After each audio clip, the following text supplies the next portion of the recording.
is the correlation between Purim and the tribulation? In a single word, choice.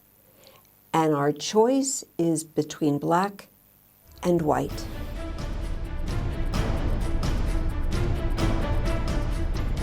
Shalom and greetings from Jerusalem. My name is Joni in Jerusalem, and I'm welcoming you to Lunchtime Prayer for Israel. Lunchtime Prayer for Israel is part of the Novea Ministries family. We have paused in our series of end times so we could look at the holiday of Purim. And today is our last video on Purim because the holiday is ending. However, we're not immediately going back to end times. Why? Because Passover is coming. My Hebrew teacher once said, God loves a party. Well, he's certainly given a lot of them to us. So we're going to start Passover on March 4th, and we're going to finish it on April 5th.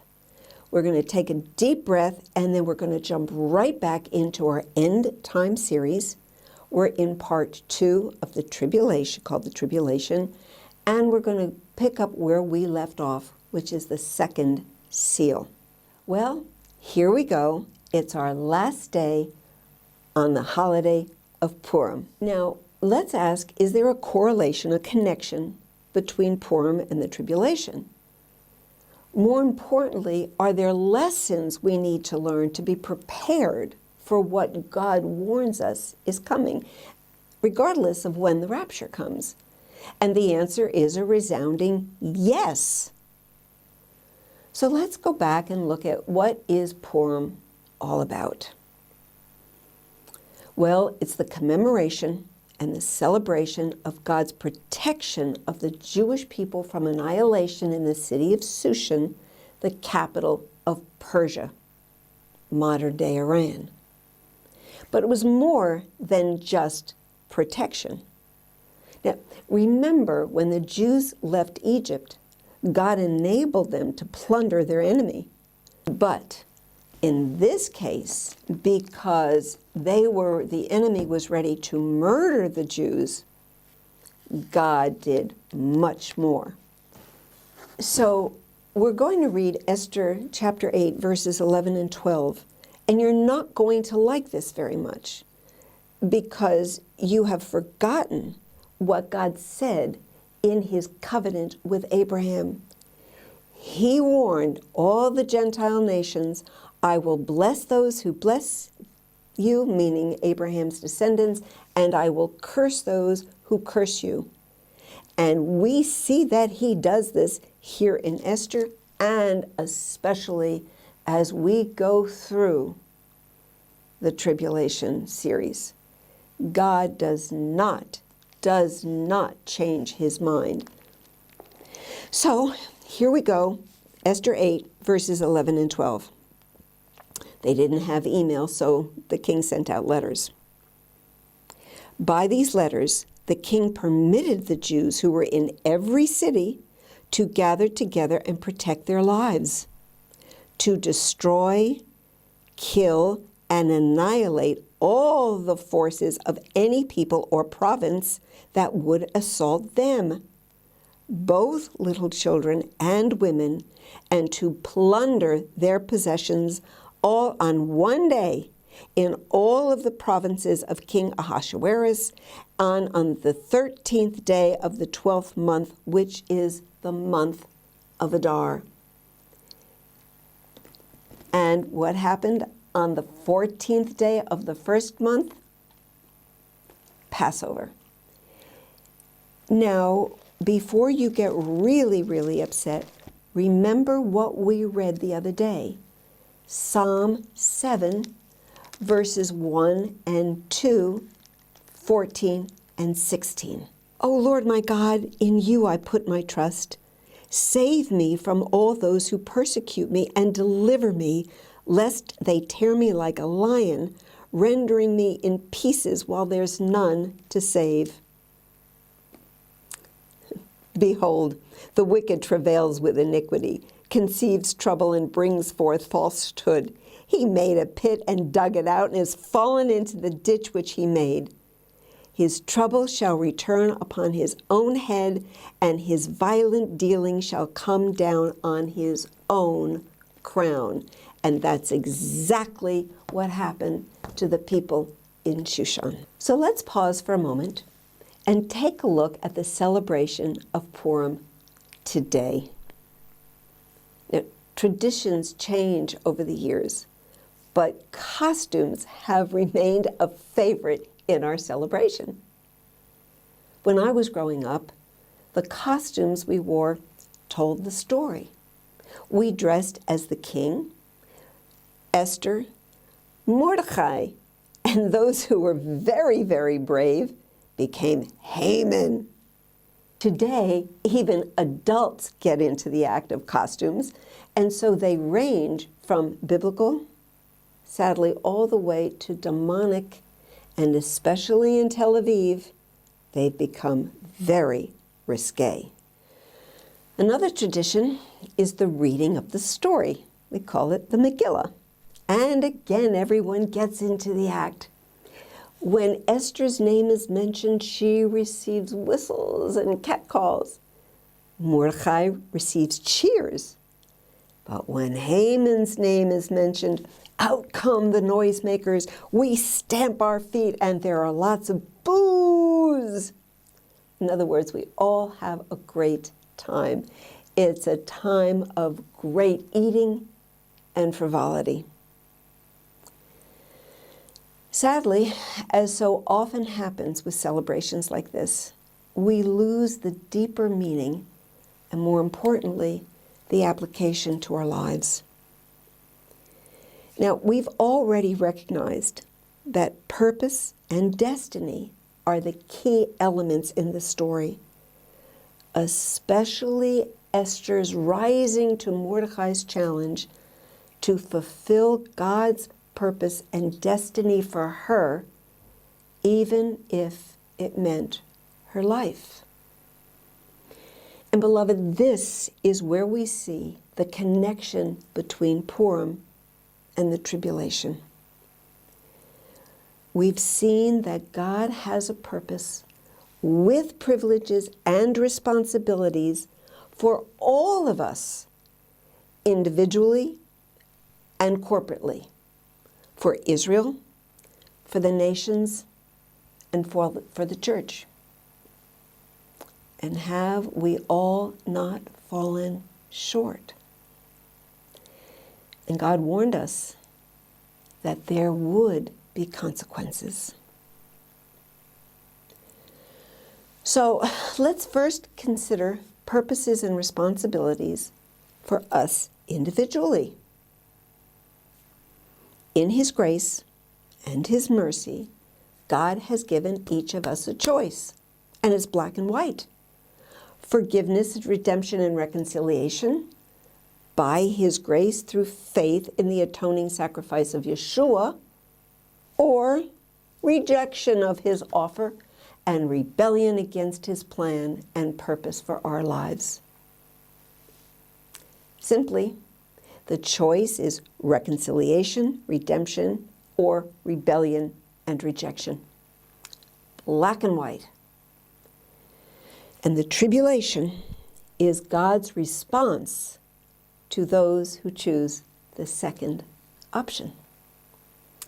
Because the tribulation is the time when every man, woman, Jew, and Gentile will face judgment.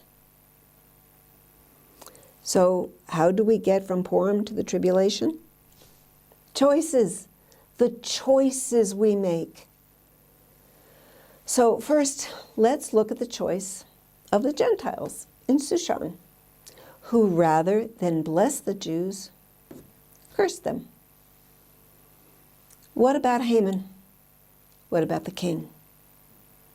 Haman had many of the characteristics of the Antichrist. We see that.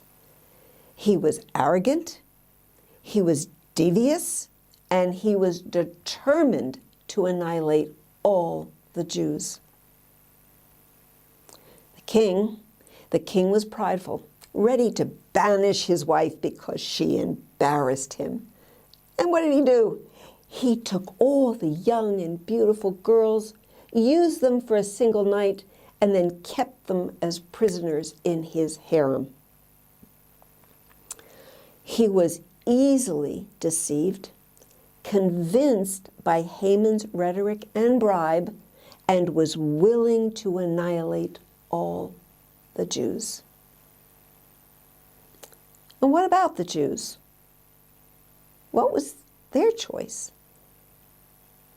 And what were they doing in Shushan to begin with?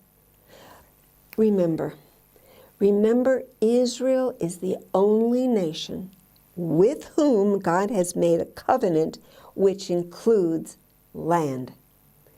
The land of Israel on which he chose to put his name. A land which itself has a purpose and a destiny, which not only involves the Jewish people, but all the world. And anyone who tried or tries to divide that land will meet with the wrath of God. Beloved, this is so important because today we are being swayed by politicians, by the news. It's a difficult situation here, there's no question, but it is not a political situation. It is a spiritual situation. We either listen to God or not. Choice, black or white. So let's look at Joel chapter 3, verses 1 and 2. For behold, in those days and at that time, when I bring back the captives of Judah and Jerusalem, I will also gather all the nations and bring them down to the valley of Jehoshaphat, and I will enter into judgment with them. Why? On account of my people, my heritage, Israel. God's heritage, Israel, whom they have scattered among the nations, and they have also divided up my land. Whose land? God's land. Now, yes, when the Jews were being disciplined, they were expelled from the land. But the land of Israel is where we belong and to where we all ultimately return. So what were they doing in Shushan? It's a time for a history lesson. Don't turn away. It's time for a history lesson. In 722 BC, the first group of Jews were brought there by King Shalmaneser V of Assyria when he conquered the northern kingdom, dispersing the Jews. Later, in 586, King Nebuchadnezzar expelled large populations of Jews from Judea, bringing them into Babylonian captivity. Then, in 538 BC, King Cyrus the Great encouraged the Jewish people to return to Jerusalem to rebuild the temple. Did they go? Only a small number of Jews returned. And almost 100 years later, King Artaxerxes offered the Jews to return to Jerusalem, this time to rebuild the walls. But again, many Jews remained in their comfortable Persian life. They were comfortable. Admittedly, the story of Purim happened between these two kings. But beloved, the Jews are still in Persia today, modern day Iran. And yet, the growing Jewish population claim they are respected and loved. Perhaps so by the people, I am sure by the people. But the leaders are determined to finally annihilate Israel. Dare we ignore Europe in the 1920s? There had been years of warnings of the danger that was appearing against the Jewish people. In Holland, Germany, Poland, Hungary, the Jews refused to leave, refusing to believe the warnings until it was too late. And as I said, the Jews in Iran are still feeling safe and respected. Every one of us is faced with choices. Lord willing, they may not be as severe, but every day there are increasing challenges. Look around. All around us, our way of life is changing, being challenged at breathtaking speed.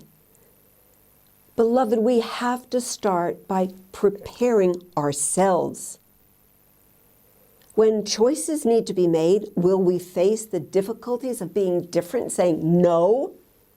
Will we accept being uncomfortable? Most importantly, will we fulfill God's plan and purpose and destiny as unto death? And here, beloved, is where Purim and the tribulation coincide.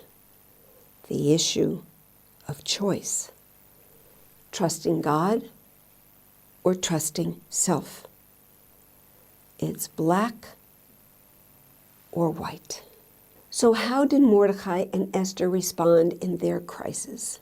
Both were serious about their privilege, and both were serious about their responsibility to God and His call on their lives. The steps they took to fulfill their purpose are models for us today. What did they do? They fasted. They prayed. They sought the Lord for His will and chose to trust Him. They chose to trust Him and obey regardless of the cost. And so, beloved, as we finish our Purim series, we have to be challenged with the same challenge that Yeshua gave His disciples. We're in chapter 9 of Luke, and let's start with 22 to 24. The Son of Man must suffer many things and be rejected by the elders and chief priests and scribes and be killed and raised on the third day. Then he said to them all, if anyone desires to come after me, let him deny himself and take up his cross daily and follow me. For whoever desires to save his life will lose it, but whoever loses his life for my sake will save it. The choice is black or white. Oh, beloved, these are serious words because they're very, very somber times. But don't be discouraged. Be encouraged by the words of Daniel. Daniel 11:32b. The people who know their God shall be strong and carry out great exploits. Yes, beloved, know your God. He is willing and waiting and wanting for you to know Him. He's doing everything to woo you to Himself. And so we do want to pray for the Jewish people that as they celebrate Purim, each and every one of them will get beyond the costumes and they will consider their purpose and choose to fulfill their God-given destiny by coming into a relationship with Him by His grace through faith in their Messiah, Yeshua. Amen. And don't forget that we now look at the holiday of Passover. And then we'll jump back and go back to our End Times series. And so, beloved, with that, I say, Lehitraot, Shalom from Jerusalem.